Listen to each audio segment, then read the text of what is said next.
Dr. Linda Salvin pursued an advanced degree in epidemiology. Then, after dramatic near-death experiences, Dr. Linda saw the other side and returned with gifts of insight, visions, and revealed wisdom. Now those gifts are ongoing, and she's here to share them with you. Get ready to be amazed. It's time for Dr. Linda Salvin's Psychic Solutions Podcast with America's original radio psychic, Dr. Linda Salvin, offering up her always fascinating blend of psychic psychology, clairvoyant insights, and expert guests and alternative healing methods. So pull up a chair and get ready for a visit with the one and only Dr. Linda. And now, live from Los Angeles, ladies and gentlemen, Dr. Linda Salvin. Hello, how are you, everybody? Welcome back to another segment of the Psychic Solutions Podcast. I am Dr. Linda Salvin. I am a veteran radio psychic from 1994. It's now 2024. I've been on the air a very long time and in different cities and states and networks for a long period of work, inspiring, helping, educating, doing the woo-woo with a lot of you. But today is a different type of show. I'm not just doing health and wellness, which will be included, but the person who's coming on has a fantastic story, who's not just a doctor or a practitioner in his own right, but he's pretty well known in the sports world. He did win the 1984 Super Bowl. He is a football player. He also lettered in baseball. He grew up playing sports. He ended up at Stanford. His dream was to go to SC, but he ended up at Stanford, ended up going to the NFL. You're going to hear this amazing journey of an extremely athletic person that took place, you know, his highlights, of course, from the 70s and 80s, like most of us, and where he is now at the later part of his life, which, like me, as you grow and as you open, and as I've always said, the older you get, the more you want to give, and the more of service you are to God and the universe, the more you get back, and the higher you go spiritually in this lifetime is the higher you go when we ascend on the other side. So without any further ado, let me bring on Mike Dotterer. Hi, Mike. Hi, I'm so Linda. glad you could join me today. I'm thrilled. I'm excited about this. I want everybody to meet Mike Dotterer. He's currently in Tennessee. He grew up in New York. I'm going to let him tell the story. I'll plug in every now and then or take away his moment and ask a question. But, you know, we talk about it.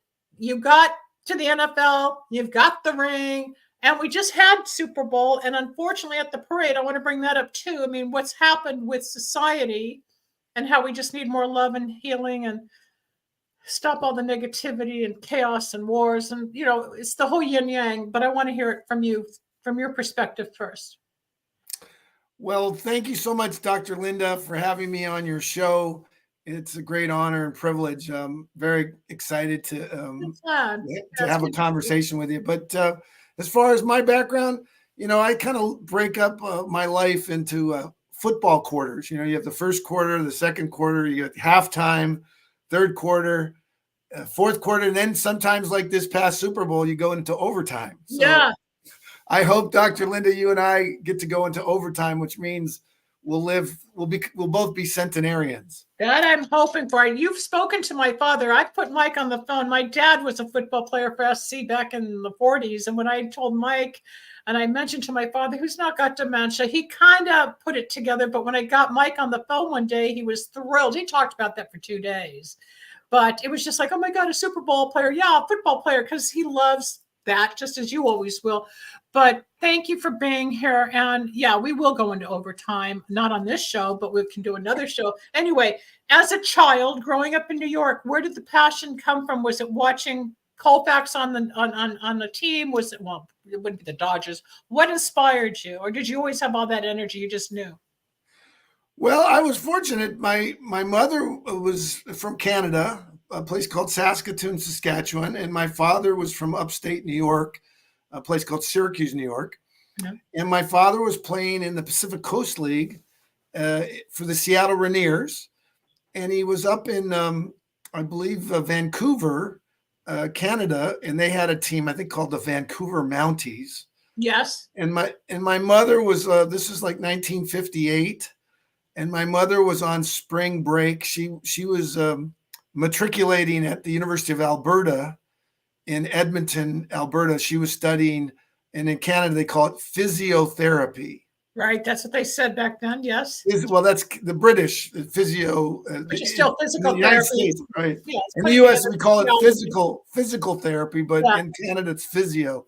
So anyway, my dad was doing handstands on the beach, I guess, and my mother saw him, and that was how they met. Soulmates right off the bat. Yeah. That's cool. That's a cool story. Yeah. So they met, and my dad was a professional baseball player. He was a Major League Baseball player, played for the Cincinnati Reds and the Washington Senators, which last year the Washington Senators are now the Texas Rangers, and they won their first World Series, the Texas Rangers. So my dad was on the first, back then, the Washington Senators team back in 1961. And so I grew up because my outstanding baseball player. My goal, when I was little, I wanted to be a Major League Baseball player. So I played a lot of baseball, but my father liked football, and he, I remember when I was little, I played flag football, and I loved flag football, which I'm so excited, Dr. Linda, that flag football is going to be in the Olympics. Is it? We played flag in high school. I remember. You just had me remember. I was captain of my football team in senior year, and we did do flag because we were girls who weren't allowed to tackle per se. Go on. This is yeah. So flag football. I love flag football, and actually, looking back, I wish it were what the market is today. I wish it were back then. Meaning, I could have opportunities. I could have trained in flag football and become an Olympian in flag football.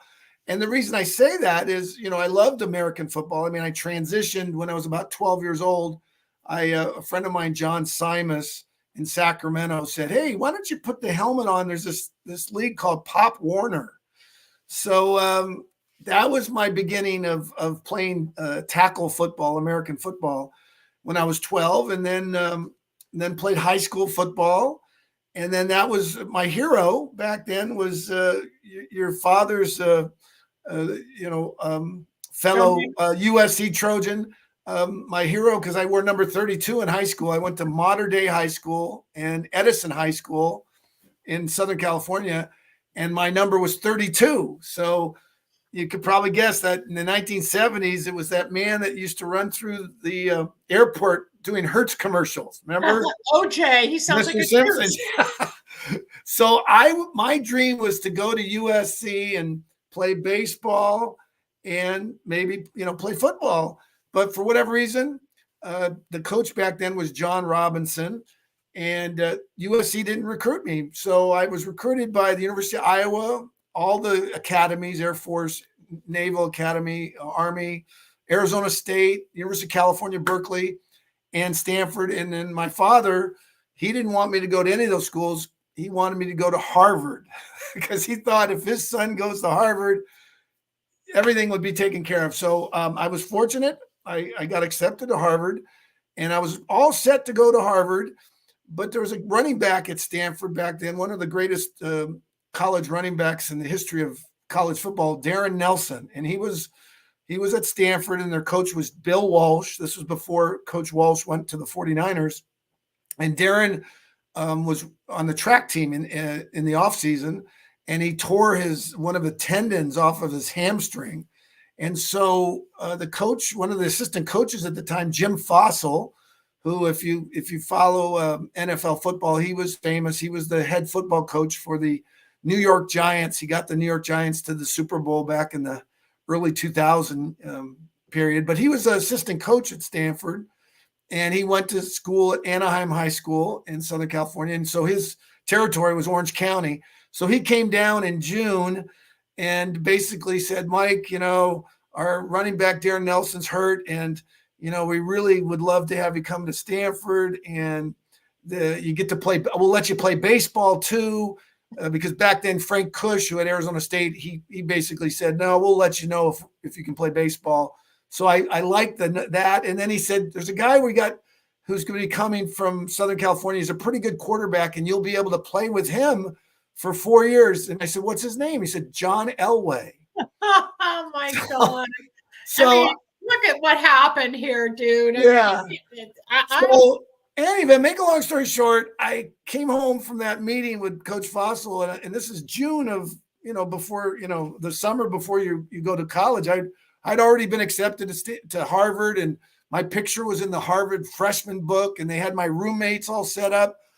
And I came home and I said, Dad, I met this guy, Coach Fossil, and he really thinks that I could do a really good job up there in Palo Alto. And they have this quarterback named John Elway. And my dad you could just see the steam coming out of his ears because, he went to Syracuse University and God's school was Harvard. So, here's his son turning Harvard down to go to this, back then they called Stanford the Harvard of the West. Yeah, Michigan. They no longer say that because Berkeley they say that. Well, I have a theory. Stanford has a lot of resources. Well, it's changed. So is Penn, and so has a few others with some political. Linda, thanks to Sergey Brin and Larry Page, who they were the co-founders of Google. They founded Google on Stanford's campus. So, and a lot of the artificial intelligence work that's being done, and Yahoo and all these companies, Stanford. When I was a freshman in 1979, we didn't have. I didn't work on a computer. Let me interrupt. I have said this before. First of all, I went to Michigan Michigan was Harvard of the Midwest. That's what we would say. Because I went to Congratulations. Yeah, we won both teams. We both games. I've got all my Michigan gear. Anyway, you're right. Computers didn't hit the market for people like us, PCs, till 1996. Steve Jobs, speaking of the Bay Area and the Palo Alto area as far as San Jose and everything, Steve Jobs up in Cupertino, where my dad had one of his distributorships, was a customer of my father's along with Wozniak while they were building Apple. So we all have these little ties. My dad built some of the first Apples with his products. But yeah, you've got this amazing background and all these people. And even though your dad probably was disappointed, but in the end, he must have been super proud. Look what you achieved. You won the Super Bowl. I mean, come on, whether it was Stanford, Harvard, you probably did better. Everything has a purpose, right? Even though there's disappointments.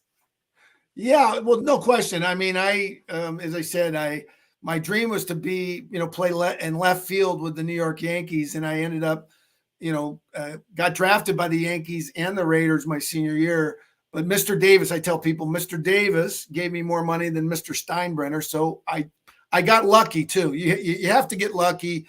The Raiders organization was a great organization. This picture behind me is our team photo, and that's me right in the circle down there. Gotcha. On the edge. And then if I move over, you'll see. Oh, there's number 32. That's not OJ. That's Marcus Allen. Oh, okay. Okay. So, and then we have another fellow Stanford guy. If I move out of there, there's Jim Plunkett, number 16. I don't know if you can see Jim, but there's Jim Plunkett down in the front row. But in any event, the bottom line is I was fortunate. Timing is everything. My rookie year, we won the Super Bowl. And I feel really bad there's a guy I was cheering for 2 weeks or week and a half ago, Christian McCaffrey, and who's one of the most amazing running backs that I've ever seen. He's definitely, in my opinion, the best running back in the National Football League. And he went to Stanford, and his dad went to Stanford, and his mom went to Stanford, and John Lynch, who's the general manager for the 49ers, he went to Stanford. So I was cheering for the 49ers. And gosh, it was a close call game. It was a close game. And so, but the thing about the Super Bowl is sometimes you only get one shot. And, Dan Marino's a great case example, one of the greatest quarterbacks in the history of the NFL. And he went to the Super Bowl his second year in the league and then never went back. And so I'm just hoping that Christian McCaffrey will have another chance, but I'm just going to let everyone know if you're a 49er fan, if you get back for a second time to the Super Bowl, I hope you win because you don't get those opportunities. So I was just very fortunate. On the other, when you went, wait, let me interrupt. I know you got tons of stories, but we don't have tons of time. Yeah. When you were playing for when you went to the Super Bowl, you were with the Raiders? Huh? Yeah, I was on the team. Yeah. How did you, when you guys won the championship, knowing that you won the conference, that you were actually the winners going to Super Bowl, once you got through the season with all the different games and you finally realized, oh my God, we're going to Super Bowl, how did that make you feel? And then when you got there and you're on that field, knowing this is that dream of any football player, even from being a child, I want to be pro, I want to make it to the Super Bowl. There must be an elation and a surrealness that you can't really define, but you had to concentrate with all the noise and all the cheering and all the pressure to get that game won. What's that like? That's a lot of pressure for all you guys. Well, when you play a game, whether it's football, baseball, basketball, soccer, water polo, whatever, ice skating, ice hockey, if you play it often enough, you really, you're doing it. It just becomes second nature. So we had a great team, and we had Jim Plunkett, our quarterback, Marcus Allen. We had Frank Hawkins, who, by the way, what a great running back he was. He doesn't get a lot of attention now, but he was very instrumental. We had Cliff Branch, Ted Hendricks, Howie Long, Lyle Alzado, Dave Dalby, Henry Lawrence, Kurt Marsh, Mickey Marvin. I could go on and on. Kenny King, Greg Pruitt. These are all great players, and it's the great thing about football. You cannot win a championship, whether it's football, baseball, or basketball. It's a team effort, and it's all of you. It's all of you. Yeah. So I was part of the team. What people ask me a lot of times, people say, "Well, did you score a touchdown?" Well, I was on injury reserve, and that was very frustrating because I'm on the team. It's like being part of the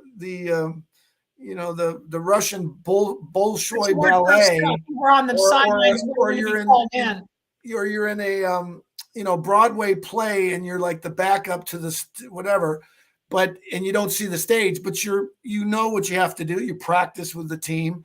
So it was hard to after, because my career was short. I tore my anterior cruciate ligament, and so my career was cut short. I often say the NFL stands for not for long.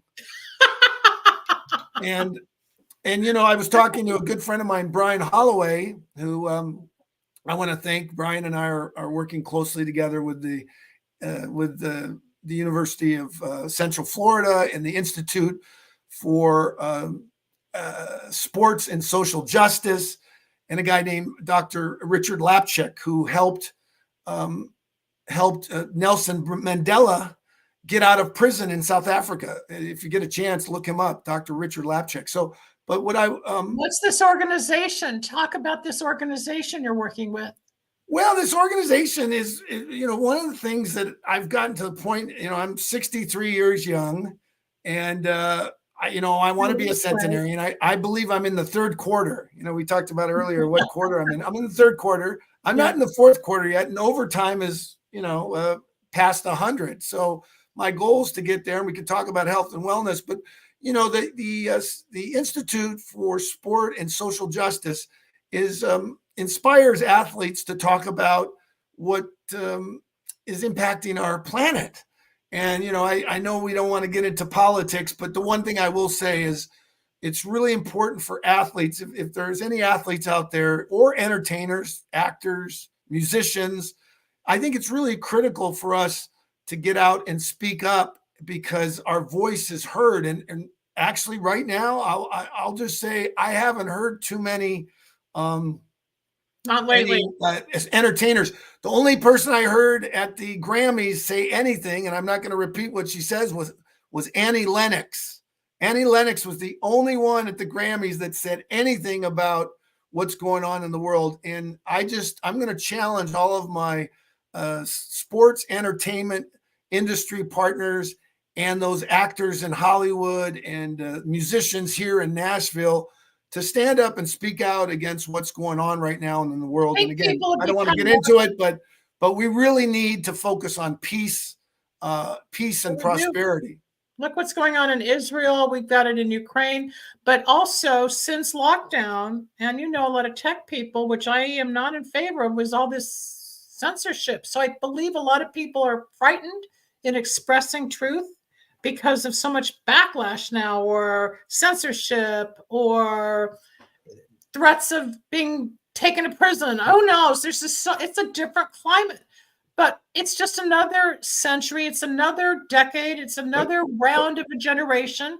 And but we've been there before. In the early 50s, we had McCarthyism. I mean, if you were someone that was supportive of socialism, they accused you of being a Marxist, and you were put on a black. We've been there before. We've been to this dance before. But it takes leaders to stand up and say, "Hey, we're not going to stand for it anymore." And I have to look back in the 60s, Muhammad Ali, Muhammad Ali got his fellow, athletes, Lou Alcindor, Jim Brown, got them all together and said, what's going on in Vietnam is not right. And I am just trying to figure out where's the next Muhammad Ali in this world? Or, some people said she was controversial, but Jane Fonda said, "Hey, this war in Vietnam is not right." So, I hope this goes viral and some athletes and actors stand up for what is right. Get out there. It takes time, as the shows get out there, but it's also, we'll talk about that later. But it's getting the message out, and maybe you're one of those forerunners that's going to carry the ball into the societal consciousness, because that's who you are. You're a fighter and you're a runner, Mike. So you have an idea. This is your ball. Now we've got to keep getting it to the next team members out there, and more people will join the bandwagon. I would love to volunteer, so you'll give me some of the information, because without our youth growing into a healthier community, what do we have to look forward to? These are our children, my age would be our grandkids now, because I'm 70. I'm just 7 years older than you, but it's still the generation, and we see it. I said this in a recent broadcast. I was in DC back over in December, and once I went through all the monuments, and I saw the White House and the Capitol and the Congress and the Supreme Court, and I looked at all of the statements from Eisenhower and Kennedy and the Vietnam Memorial and the Korean Memorial and all of these statues, and it's always the same, just another decade. It's always another war. But you're right, it goes in cycles. It doesn't stop. It's just the next chapter. But why? Why doesn't it just stop? Because there's money in military, which we know. But why? You are too humanitarian as I am, and we don't want to see the loss of precious life for no reason. That's where I get the anger and I get the fight. But isn't there a way to do it without lives being lost? Well, Dwight D. Eisenhower warned us in 1960, his last State of the Union speech. And General Eisenhower, President Eisenhower at the time, but he was a general in the Second World War, fought in the First World War, graduated from West Point, and he warned us about the military-industrial complex, the business of war. And I had an opportunity to work at the United Nations for a few years, and the theme of the United Nations is to save succeeding generations from the scourge of war. And, they just voted for another ceasefire. And the United States said, no, we're not going to vote for the ceasefire. So, I just don't know what to say. They came up with some reason why not to. So it's just, we've got to get our act in order to bring about peace on our planet. I will say this. Earth is a warrior planet.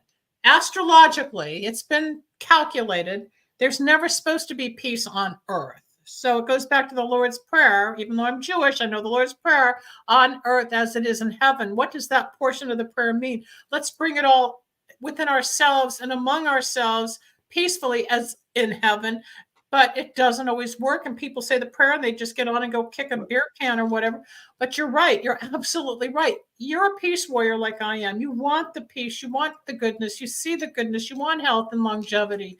You care. You're the empath in your world, you have a big heart, Mike. When I met you, 4 years ago, this big personality at a poolside at a convention on healthcare products, and we just connected. And yet we have a very similar but very different background, but a similar purpose going forward, because we've done our thing. But now and I'm getting chills because, chills are telling the truth, that. But we have a conjoined purpose. And that's what I've talked about in my show for years. When you find somebody in your soul circle, the circle gets bigger. Certain people drop off, other people come in, and you get your goals made and you get the message out, and you're doing your job and you're doing great, and you've got more to do. And I support you through it. And whatever I can do to help, I'll be there. Well, thank you. And thank you for bringing me on your show to talk about this. I mean, peace is a choice. I mean, you can decide. I mean, Dr. Martin Luther King, Mahatma Gandhi, Albert Einstein, Eleanor Roosevelt, Mother Teresa, you could go on and on. There's great figures in our history. Ages, yeah. Jesus. The Dalai Lama, those individuals have, inspire us to say, hey, we can bring about peace through nonviolence. We can do that. So, for those people out there that are fighting, and I'm not going to mention the groups, but we know who's out there fighting. We can bring about change through peaceful ways. We can do that. And Rosa Parks didn't get on the bus and start fighting people. She just sat. She decided, you know what, I'm going to sit in the front seat of the bus, and she brought about change. And the bus strike in Birmingham. So, we did that in America. We can do that overseas, and I have hope for that. But I know you want to segue into health, because we have time. We have another 25, 30 minutes, but this is all, we have to have your background, especially because you were in uniform. You grew up. I didn't realize the part about your father. I forgot that part about the influence. So in a part, you had to compete for your dad to really accept you. So you worked even harder. So dad would be proud, probably. Then when he got a little upset that Harvard wasn't going to be the one, but I'm sure he left this planet being very proud of a Stanford grad that made it. And show your ring, bring it up to the camera. Oh, the ring. Okay, here's the ring. There's the Super Bowl ring, everybody. There's the ring. I can't see it. There we go. There's the Super Bowl ring. Yeah. And I hope Christian McCaffrey and all the 49ers get one of those next year or the year after. But I will say this, I was very fortunate. My mother and father showered me with love. And love conquers all. I mean, I do know that there are children out there that it's sad, but they're not, they don't see the love. I mean, there's children right now that are hearing bombs coming down on their head. I mean, gunshots. That is just unacceptable. That is unacceptable in 2024. We have the technology and the resources to feed everyone on this planet, to house everyone on this planet, to clothe everyone on this planet. We need to fight our battles on the American football gridiron, on the soccer pitch, on the basketball court, on the ice rink, on the baseball field. That's the Olympics are coming up. That's where we fight our battles, not shooting each other. And when you talk about what went on in Kansas City, I challenge all the parents out there. It comes down to strong parental involvement and guidance. What happened in Kansas City, I think some of those kids, it was, underage kids that had guns. It was. That's, I mean, in my personal opinion, the responsibility is the parent. I mean, if my mom and dad weren't on my butt every day and I was busy with school, with sports, I might have gone off the rails and gotten into trouble and, been in juvenile hall. But my parents, they loved me and they kept me in line, and it's tough love. And so we have to do that. We have to provide tough love for our children and our future generations. I love that. I want to cry because you're so right. And I was just thinking the girl that died in Kansas City was a broadcaster. She was in radio, and it was senseless. And then you think, when we go into a stadium, they check us for guns and knives and everything. But in a parade environment, you had over 1 million people. It would have been impossible to scan and search out the weaponry. But why they have to do that? There's no place is safe. I could go to a movie. I could come into Nashville and go to a concert and get hit. We don't know anymore. We don't know. It's frightening. But yes, I believe it starts at home. And if people or parents know that their child is dysfunctional or is on the spectrum or is depressed or bipolar or whatever condition they may have that may not be mentally sound, get them help, get them off the street, or at least get them to know the difference, that you just don't go out and shoot randomly. It's horrifying. And then we go back to, it's interesting, to the war in Israel, Mike, because I had planned to go to my trip to Washington, D.C. on October 7th. And a friend of mine, she and her husband live in South Virginia, she was to take the trip up from Newport News and meet me. And I've known her 50 years since I was a student at San Francisco State. And something said, don't go. So we canceled that trip. And it was 3 days later after I canceled, the war broke out in Israel. So I didn't want to be in D.C. I was like being prevented not to be there. And then they closed down Dulles that Wednesday. It was too much chaos. So I ended up going anywhere, but I could feel the stress. I could feel the tension. I could feel the negativity going on in that city. It's beautiful. But there's some weird energy over there. And it's not just, it's very yin yang and it's very toxic. And you and I can only get out there and say what we can when we can to help influence. You got the right, the left, you got Kennedy in the middle trying to get on his platform. Everybody's got an opinion, but not everybody wants to listen or join each bandwagon. But you do your job. I do my job. I've been at this for 30 years trying to bring, you can't love the world until you love yourself kind of thing. You got to fix all the abuse and the resentments and the anger and the rejection and all the crap we live with to get healthy, to move forward. And then once you get you okay, you can give it back out there, and people like you will inspire. And you have huge groups of people around you that listen to you, and you are influential, and you're going to be bigger and psychically. I mean, the next 3 years of your life, you're going up. You're going to have a big platform. You're going to have a big voice, and you're going to have your own. They might just be the dots as opposed to the Swifties. They're going to have all the dots. Like with me, it used to be the wikis for wicks of wisdom. But you've got you're on your platform, you're on your train, and I believe you're going to go overseas. I don't think right now, but I think you're going to meet with some influential people.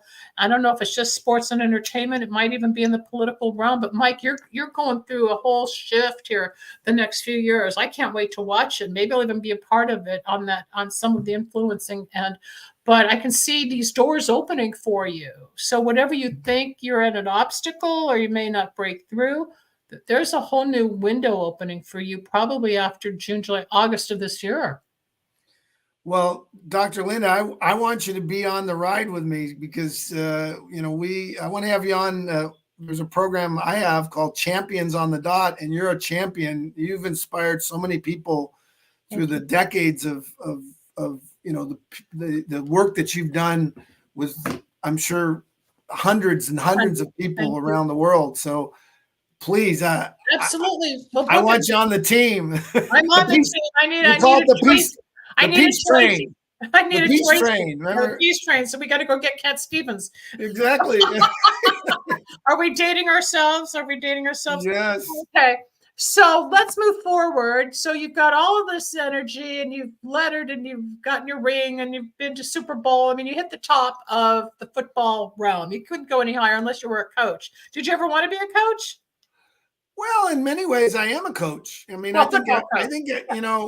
think everyone is a coach. We're all life coaches. If you're a parent, if you're a brother or a sister, if you're a mother or a father, you're coaching. You're always coaching someone. And then if you're a teacher, obviously you're a coach. If you're a coach, an athletic coach. So all of us in coaching is just sharing. And we all have experiences that in our journey along life, and we want to share those experiences, whether they're good or bad. And actually nothing's bad, because that's how you learn. You actually failed your way to the top. You learn by failure and adversity. And if it doesn't kill you, there's really no bad days. There's only good days and learning days. Exactly. We can sit and grieve and, I did this and I feel so guilty, and then you work through that. But you're right. We all are coaches in our own way, but professional coaching is a whole nother thing. Let's segue into your health and wellness chapter now. What are you doing with products? Well, the first quarter of my life was sports. I played every sport imaginable: swimming, basketball, baseball, football, ice hockey, soccer. I did it. I played all these sports, golf. And then at about age 25, which is unfortunately, I didn't make it to 43 like Tom Brady, which is amazing. At age 25, I was done with professional athletics. And that from 25 to 50, I got married. I was married for 16 years. So I learned what that was like. We didn't have kids, but that was an interesting experience, a great experience. They got divorced. And it was during that period that I got exposed to health and wellness. And that was just about over 30 years ago. I worked with a company out of Memphis, Tennessee called National Safety Associates. And their acronym was NSA. And I was with them. I used to be a member of them. Yes, go on. Yeah, and NSA took the chlorine out of the water. And, so if you think about, this weekend, Tiger Woods was playing, and along with this Cantley, it was just within the Genesis Open, which used to be called the LA Open at the Riviera Country Club in your neck of the woods, Dr. West Linda. LA, yep.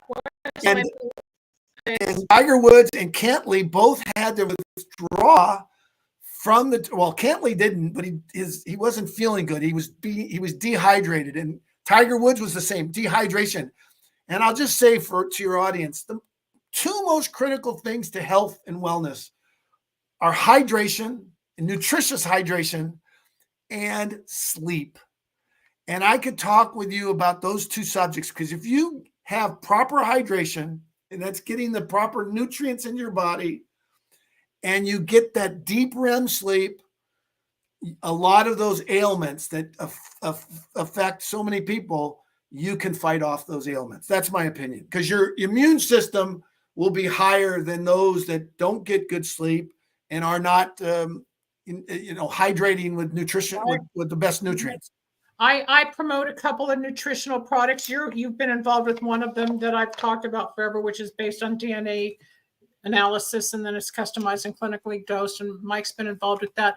There's other products, of course, but it is most important because we are malnourished with our food. We do not get the nutrients we think we're getting, like spinach, steak, iron, calcium. The foods that used to be in the minerals that were in our food 40 years ago is not that today. We don't even know if we're eating real food. We don't even know what we're getting anymore. So even if it's organic, it may not be organic because of the soil and the sprays and the glyphosates and all the garbage out there. So it's best for us to add something that's healthy, pure, organic, and from a company that's done the work, and tell what the company is and talk about how to cleanse. But I have a sleep problem. I can be an insomniac at times where no matter what I do, I just, I'm up or I'm asleep and then I'm up and I'm not getting a full full night's sleep. And there is a change. You can feel it in exhaustion and in brain fog, in weight reduction. It's all part of it. So what do you suggest? What do you guys promote? Well, there's great companies out there, Dr. Linda, and you actually, the companies that you are using, the health products are fabulous. You mentioned them to me before the show. I would say, again, hydration. There's a company that I'm a part of called Beyond Slim, and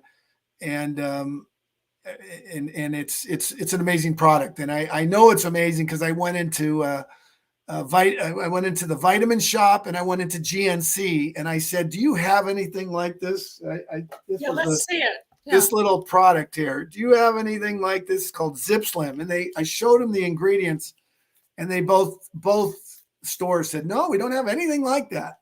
And this is so just does it fantastic. build metabolism? Does it break down fat? Does it help the cellular structure? Talk about it. Well, I am not a doctor, but if you want, if someone wants to find out about it, you can reach me. My email is michaeldotterer@gmail.com, and I'll send you the ingredients. But what I do know, this enhances my immune system, and it curbs my craving for sugar and carbohydrates, so that you're more balanced. It curbs my cravings, and it's in water. I just put it in the water. I just put it in, and I drink it twice a day. So you just need 2 little packs, and that does it. That's it. So it's easy, simple. And then the other product that I have. Is it affordable? Oh, yes. Well, when you say it's affordable. Well, that I love, because let me tell you, this is where when you say it's affordable. You afford your health, what price? Yes. I mean, you can afford it. The great thing about, and you know this, Dr. Linda, these companies, the smart companies are, if you share the product and people buy the product because you shared it to them, I don't pay for this because I've shared it with enough people that I get my product for free. So now the other product that I'm going to share with you, and it's sitting right here on the box, and this product is amazing. This is from a company called To Be Kind. And my friend, his name is John David Rainbolt, and he's the formulator and the founder of To Be Kind. It's the number 2 and then letter B, KIND.com. I like that. To Be Kind. And this product is called Anacea. And he worked on this. He's a Stanford graduate, biochemistry, and he worked on this product for this formulation for 12 years to come up with this formulation. What does it do? all plant-based, and I put it on my skin. It's a topical, and it's amazing. I brush my teeth with it.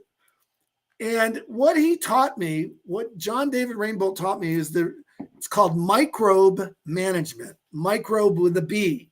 And microbe management is the relationship between plants and humans. Mm-hmm. The integration and how they come together and help each other. Yes. And you know about this. Plant-based. Yeah, that's great, because the microbes is what keeps us going. And when our cells aren't fed properly, if we're eating too much processed foods, sugars, fast food, I don't want to name any fast food company, but the more you eat less organic or healthy foods, the more your body's going to clog up, and you're going to have either heart disease, diabetes, overweight, constipation, headaches, immune problems. It goes on and on and on. And it's all nutritionally based, but we never really understood that because food is so commercial and it's on TV, it's in our face. But once you get away from the mainstream brainwashing, and people say, oh, I don't know if I can afford it. So I'll say, well, if it's 300 something just to sign up, how much are you spending at, McDonald's and buying cookies and chips and dips and everything and still feeling crappy? And then all of a sudden, if you start feeling good, is it worth it to you for like a couple hundred for a month? And all of a sudden it fits. And people don't want to do the 90 days to see if it really works. They don't want to, they want immediate action now. If they didn't lose 10 pounds overnight, it's no good, that type of thing. And I know you go through that as well as I do, because that's human nature. But then you find those, and I'm getting chills, those that get it, and those that want to get healthy. And yes, you want to live to 100. My goal would be 100. I think I stopped at 96 at one point, but I'm getting there. I want to keep going. And there's days I want to check out, like I hate my life. And then the next day a miracle happens, right? That's normal. But the longevity of this planet and our journey, we're not going to be cut short. And I'm not getting into the doomsday stuff and the end of world stuff. It's always the end of a cycle. I don't think we're going to be taken away or locked up or bombed to death here. Yes, it's happening there.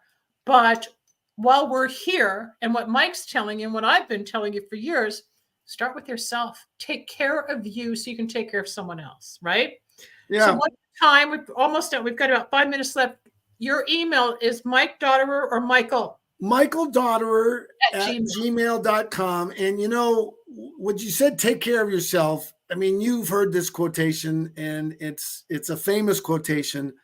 be the change that you want to see in the world. And, Michael Jackson saying about it in that, the person in the mirror. Remember he read the person in the mirror. So we all have to look at ourselves in the mirror and say, hey, my biggest challenge is I need to be a better listener because I love to talk and share. Oh, I'm the same way. I step on people because you're so ADD and you've got so many thoughts going on. Yeah. But I can follow people like you, and I can segue like you, and get back on target like you. I love it because I'm challenged that way. But I understand. Even I do interrupt, you interrupt, and then there's some people that can't stand it. But then, becoming a better listener. And you learn more. You're brilliant. I mean, you can quote things that Eisenhower said that I would never be able to quote, but that was your passion in policy and politics and history and sports. It's that whole other world where mine became more health. And at Michigan, go blue, I was in epidemiology, which is the big word today in the epidemics of the pandemic. That was in 1977. I got out of grad school as you were starting your career. So, but we all come together again, as I said, as the soul circle. When the right souls, the right people, the right ideas, the right purposes come together, we have one big family that just keeps growing. Mike Dotterer, former Super Bowl champion, has been my guest today. He has an amazing athletic history. He's extremely passionate. We were out to dinner one night. The guy doesn't sit still, as you can see. He's like me. We're both wiggling around because there's so much energy. He's just full of energy. If you want to get into his product lines, I'm going to be contacting him, especially for the packets. And then I'll bring you back on at another point in another month or so, and we'll start promoting even more, have another topic, or if you want to bring one of your partners in and have a duel, or we can bring Gina on or whatever. We'll have some like a round robin of people. And keep getting the message out, because if we don't speak up, it's not going to be heard, right? Well, Dr. Linda, I don't know, I love spontaneity. Are you available after this? Because I'd like to have you on my show. I have a 3:00 appointment, but we can do something today. I just have a 15-minute at 3, and then I'm out to dinner. But why don't we talk after the show? I'm getting the message from the producer. We got 3 minutes. Is there anything you want to wrap up with, and then we can segue in backstage? What else would you like them to know? Well, Dr. Linda, I want to thank you so much for letting me share my short story, my background, and the passions that I have with peace. Peace. We have to, in order for us to survive, we have to have peace. So I really encourage anyone that's listening. And this is the great thing about today, Dr. Linda. We have this social media tool. Every one of us, some people say, oh, I don't want to get online. No, you can say peace, and we can spread the word for peace. And I truly believe if everyone's talking about peace, it will happen. I truly believe that. The ripple effect. You're right. Ripple effect. War, negativity, and racism, and anti this and anti that, and segregate. It's too much. We've been through it. We worked so hard to get here. Now we're going backwards again. We don't need that. I'm Dr. Linda Salvin. This is the wonderful Michael Dotterer. Huge fan. I'm a fan of his, and he's a fan of everybody. He just loves life. He loves people, places, and things. And I'm telling you, psychically, I can see where you're going. The next 3 years, you will know that by 2027, you mark my word, you're going to be on this level where you're going to say, remember when you told me that? Because psychically, I see it. So you can't see it yet, but I see where you're headed, and these doors are going to open. I can't wait. It's going to be phenomenal. And then who knows where I'll be. Johnny was just here. I should be on another show soon, Johnny. And we'll bring you on to that one as well. That's the end of the show today, folks. This is Dr. Linda, Psychic Solutions Podcast with Mike Dotterer, athletic person, athlete of the year, health and wellness guru, peace guru. He's your friend. Peace, dude. We'll see you later. If you want to reach me off the air, Dr. Linda at lindasalvin.com. And lindasalvin.com is my website. And of course, I'm here at YouTube at Dr. Linda Salvin. You've got my own radio station at drlindaradio.com that streams 24/7 shows from 20 years ago, my music. If you got music, whatever, let me know. I'll put it on the station. And in the meantime, I'll be back tomorrow with Candy Finnegan for another Recovery Wednesday. Then I'll be back on Thursday with Metaphysical Talk. Talk to you then, everybody. Thanks so much. Bye-bye.